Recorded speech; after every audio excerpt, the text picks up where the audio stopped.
I'm not afraid. You will be. You will be. But you shouldn't be afraid because we're going to be talking about Yoda. That's right, one of my favorite characters. I'd imagine it's one of your favorite characters. Star Wars The Empire Strikes Back introduces us to the 800-year-old Jedi Master.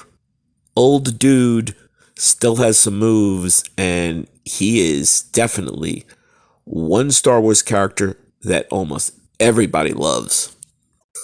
Now, when I say everybody, it really boils down to, I guess, if you like the Jedi or not. Who doesn't love the Jedi for Star Wars? Or if you don't like little tiny guys, little diminutive people, little people, or in the case of Star Wars and the fans' sort of interest and desire to choose, do you like Puppet Yoda, which was the original, voiced and performed by Frank Oz, who also does Miss Piggy, go figure, or Digital Yoda, which we found very interesting, of course, in the prequels.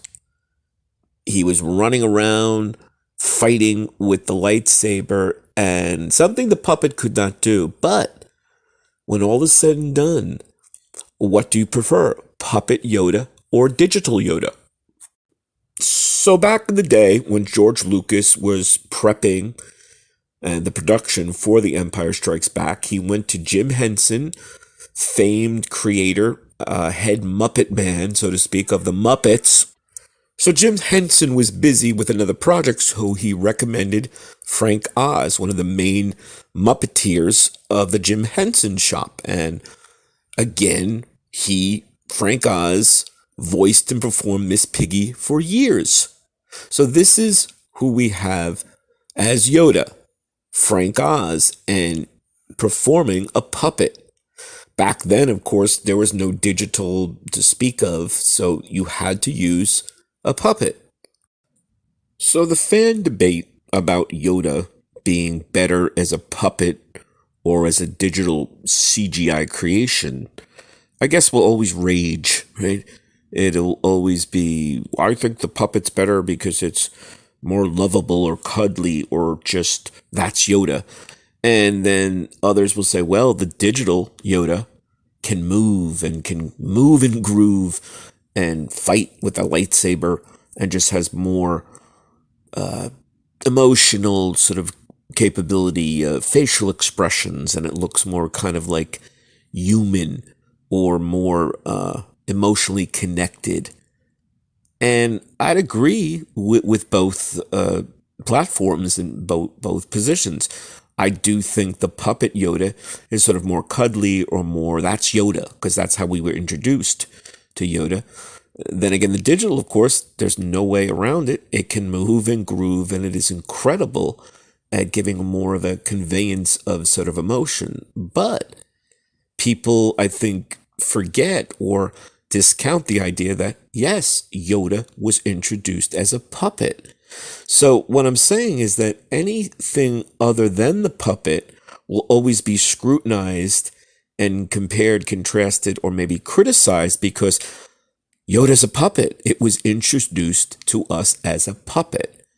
And when people say about facial expressions and, you know, the human and emotional connection and conveyance, well, if that puppet couldn't make certain facial expressions, in fact, they say the eyes are very, kind of static in the puppet because it's not an actor's real eyes or a CGI. Well, I say because Yoda is an alien, there could be many things that an alien's facial expressions could not convey because they're alien, they're not human.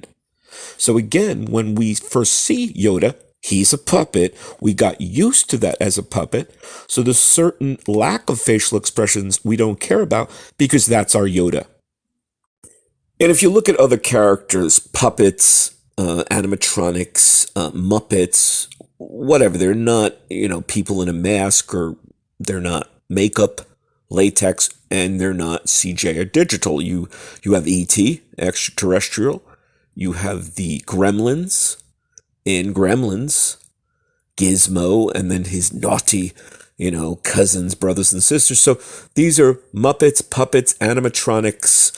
They're practical effects before the camera. They're not digital. They're not, cartoony animation, video game, or CGI digital creations. They're real things that are being performed in front of us live in front of a camera. And so for that, even though I do enjoy the digital, and I think in ways it's superior, once you introduce that character in puppet form, in animatronic form, and that is something that the audience connects with, it's really difficult to go to digital then, even though it might be superior flexibility, movement, and such. So there you go. For me, I can live with both. I like both. I still prefer the puppet in ways, and I think I always will. And that's because Yoda was introduced to us all as a puppet or a Muppet. Certainly the Muppets are much more expressive, or they've become much more flexible, expressive. So puppet or Muppet Yoda, what do you think? I hope you guys are enjoying. Hope you're subscribing. See you soon.